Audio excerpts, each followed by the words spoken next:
David Seven, a.k.a. Diz, and this is The Force Always. Welcome to the show, The Force Always. My goodness, what a time between drinks. Just to let you know, later on the show, I'll give you a very brief review of a film I saw. I know some of you out there don't like sort of the comic book genre. This is a Star Wars show, but it's a Star Wars fan perspective, and that will be on the Eternals later on the show. This is how long since I did this show. Now let's get right into the news. The first bit of news is why I've not been here. I've really had some tech issues with my slow running equipment, but I'm sort of riding the storm at the moment. Plus I'm sort of built up with a lot of time outside of here with, you know, regular life and stuff like that. But this is technically a weekly show, The Force Always. Let's get on with the show. Now, the Star Wars news this week, I suppose headline this week is Kathleen Kenedy apparently gets 3 more years at the helm of Lucasfilm, Star Wars, Disney, whatever you want to call it. 3 more years, whatever you think of her, she will be getting 3 more years at the helm of Lucasfilm, just to let you know. So and there'll be a bit more about that but later on in the show. To more news, the book of Boba Fett is coming really soon. In fact, next month. About a month and a half. It's a countdown. It's coming next month. A month and a half. Count it down. That's some more news there. Some more news. Star Wars Celebration at this stage, as I've been reporting, has been still got its dates. Had not been got its still today. Has its dates still. And yeah, so it's going to be the May period of 2022. The launch of official rest of the tickets or the remainder or extra or whatever tickets has not been announced. I'll be curious what they do with that. I know that they had passed on a loyalty scheme to the people who had bought the tickets for the one that was created, I think it was for this year, but they have not really announced officially what they're going to do with that. I'd say early next year, closer to the time, because the whole COVID thing, as you know, really just takes a hold of a city.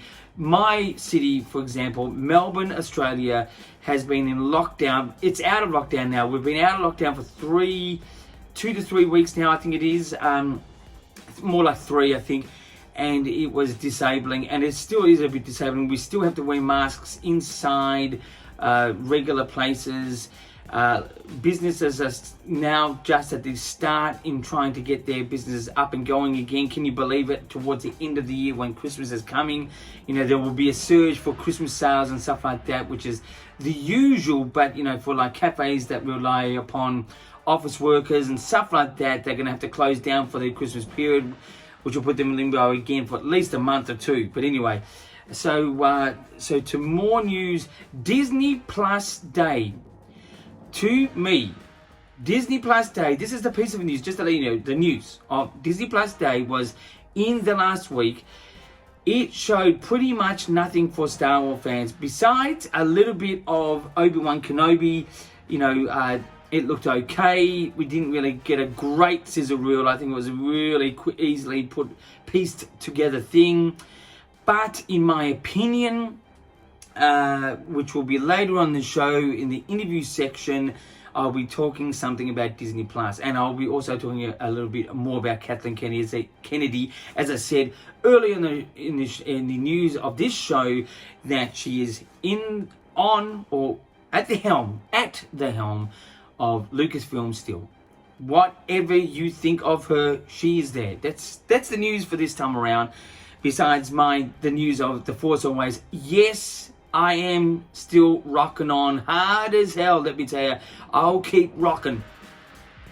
Anyway, let's get into the views. Views is my story idea about what I think about Star Wars in my story sort of ideas. Very basic type of stuff that I sort of present, but you know, it's still story ideas. It could be a story for a poster. It could be a story for an episodic movie. It could be a book. It could be a comic. But this time around, it's going to be a little bit about Obi-Wan Kenobi, the TV series that is set to be launched on Disney Plus, I'd say sometime next year. So we've had some images in the last week with a bit of Darth Vader sort of being in this sizzle reel, in the sort of animation sort of look, or a comic book still. And how much should I think Darth Vader should be a part of this? He definitely should be the main villain, as he is the man, or the machine technically, that is the most evil for Obi-Wan at that point. You know, he's really was connected to him in such a good way. This is the character Obi-Wan Kenobi, and Darth Vader the character, just in case you didn't know who I was talking about. But anyway, I think he should be the main focus, but without overuse in the use of Darth Vader, because I think that to me is a movie in itself, and I think we don't want to be saturated with you know, an easy fallback, which is Darth Vader, which is a great sell point as an evil character. I think there's other things that Obi-Wan can, you know, sort of fight. It's the living conditions on Tatooine, it's the length of time, it's the loneliness, probably other sort of bandits out there that he could take on. That to me would be more of a different perspective on Obi-Wan Kenobi's life on Tatooine before he sort of got to Luke Skywalker and partly train him technically in A New Hope, which is episode 4. So I think it should be a little bit, it should be, look, I would say about 40%, maybe 30% Darth Vader. Definitely the main villain, but I wouldn't overdo it in my story idea. That's me. Let's get into the reviews. Reviews this week is always going to be something about what I got in my Star Wars room here. I've got plenty of things to show you, but I'm going to show you something that's very, very unusual, which doesn't work because I need to put a battery in it, but it's this. It's a lightsaber spoon. Now, you had to really earn yourself to get this. In Australia, we have a brand of cereal called Coco Pops. In America, or maybe Canada, or even England, they're called Coco Puffs.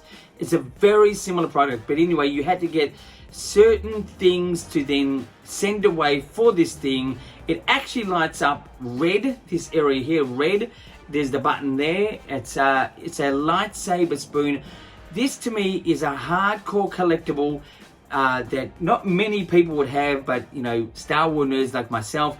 This here is in absolute mint condition, never been used, I can tell you officially, but it just stays in the glass cabinet back there. But this is a Coco Pops lightsaber spoon. This came out in the time of Revenge of the Sith, episode 3, which is about 2004. So this spoon here is around more than 15 years old.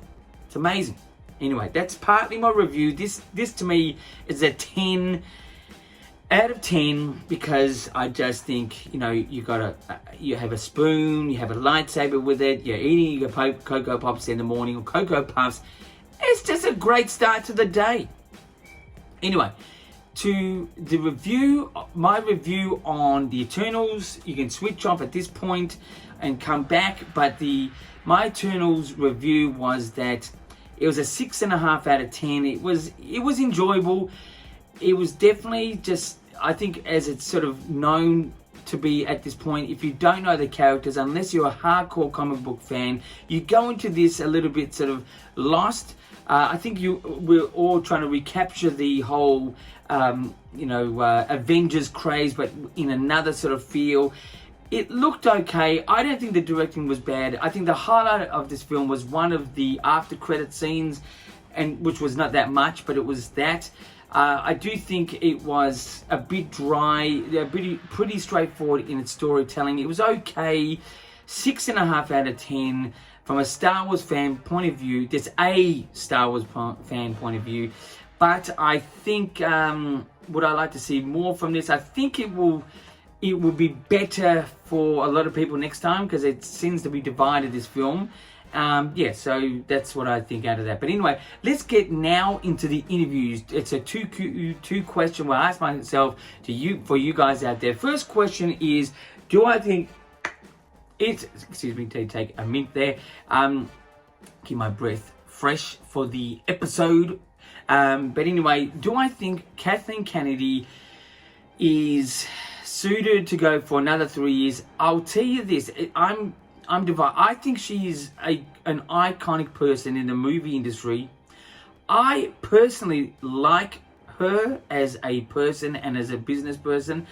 I do think there has been trouble within Star Wars ever since she did take over, and really The Force Awakens did sort of started in its sort of very similar story to A New Hope. I know the cycle of Star Wars is that, to me, episode 1, episode 4, episode 7 technically is always going to be the cycle of that same sort of beginning story, but there was a lot of things that they relied upon in episode 4 for episode 7, which is Force Awakens.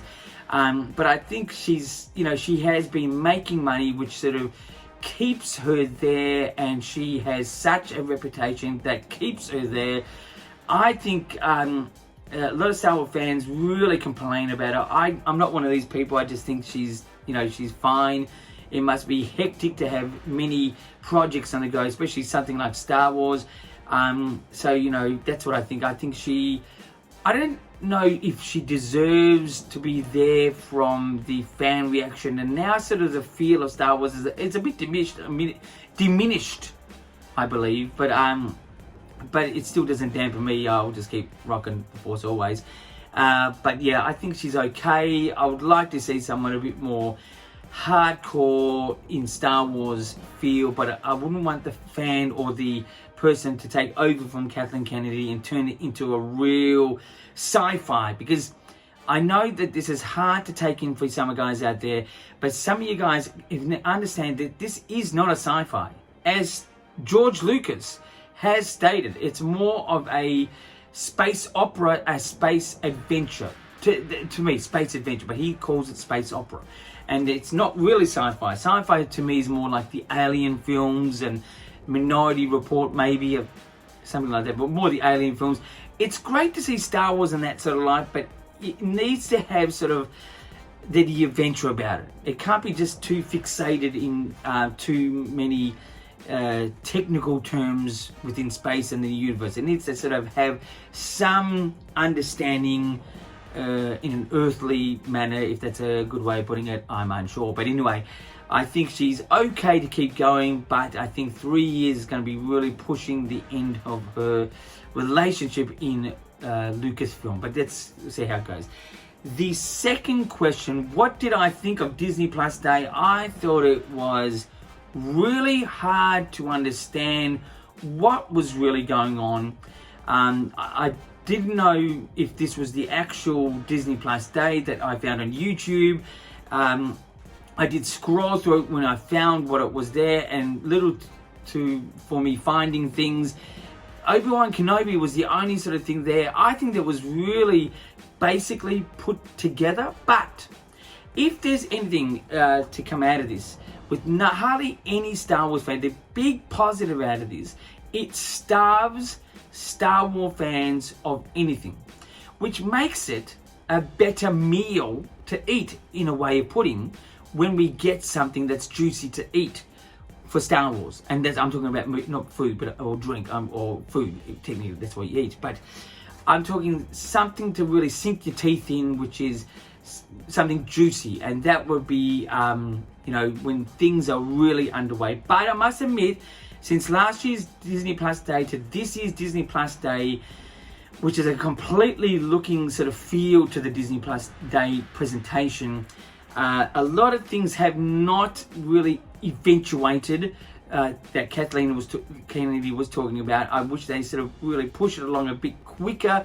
or efficiently is the best word, more efficiently than they are going now, because it's sort of time is ticking, and we really do need to get something underway shortly. Hopefully 2022 will be a better year for everyone, including Star Wars fans, blah blah blah.